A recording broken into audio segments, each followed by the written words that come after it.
আসসালামু আলাইকুম রিভান, আশা করছি সবাই ভালো আছেন। তো আমাদের জমিতে আমন ধান দিছিলাম, আমি নিজেই কাটছি প্রায় 7 শতাংশ জায়গা এটা। তো এখানে গল্লাগুলা রোদে দেওয়ার পর প্রায় 30 থেকে 40টা গল্লা হচ্ছে নিচাকা সুরে। গল্লা বলতে আমরা আঞ্চলিক ভাষায় এগুলোকে গল্লা বলি, খড়কে। আমাদের গলার উপর হচ্ছে লেদায় রাখছে গরু, মানে গরু গোবর। কারণ হচ্ছে এখানে গরু ডিগরা দেয়, চতুর্দিকে হচ্ছে ধান ক্ষেত, তো এই জন্য ডিগরা দেওয়ার মতো জায়গা নাই। তো ছোটো একটা দড়ি নিয়ে আইসি গল্লাগুলা নিবার লাগিয়া, কারণ হলে চুরে নেবো গা। দেখেন এখানে মাত্র 25টার মতো গল্লা আটে।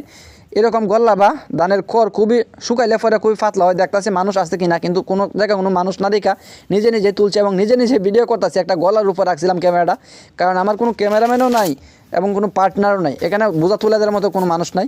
যাই হোক, আমার পিছনে এই জায়গাটা হচ্ছে আমাদের ক্ষেত, দেখেন কি সুন্দর একটা দৃশ্য। তো হাতে হাতে নজরুল কাকার সাথে দেখাচ্ছে, কি কয় একটু শুনেন।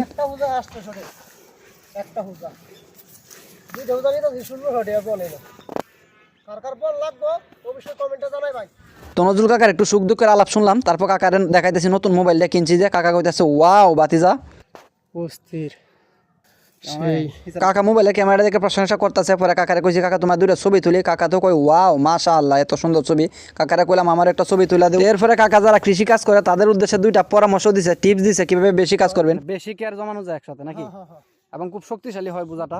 আগে সবটা রশি এভাবে বিছাই দিয়া তারপর হচ্ছে এটা উপরে কেয়ার ফালায়, ফাইরা একসাথে দল করছে, যেটা আপনার একটু আগে দেখলাম।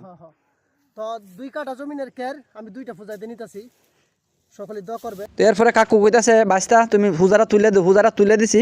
এরপরে আমি চিন্তা করতেছি কাকু সুরমুনু মানুষটা মাত্র 35 কেজি ওজন হইব, কিন্তু হুজারা যা লইছে দেখুন 2 মন হইব।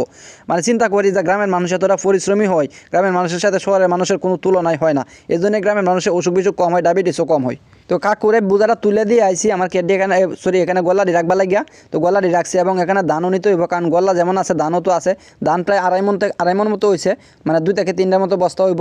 তো এখন হুজা তুলে দেওয়ার মানুষ নাই, তো একলাই তুলছি। আলহামদুলিল্লাহ, আল্লাহ তাআলার রহমতে ছোটোখাটো হুজা সব তুলতাম পারি, সমস্যা নাই। আর একটা সমস্যা, আমি একটু কাজ করলে গামতে থাকি, এটা হচ্ছে আমাদের পারিবারিক সমস্যা বা জেনেটিক্যাল প্রবলেম। আর এখানে দেখতেছি প্রচুর হাঁস, এখন হচ্ছে ধান টান খাইতেছে, একটু মানে প্রচুর পরিমাণে ডিম পারবো, আর ডিমগুলো খাইলে ওয়াও লাগবো।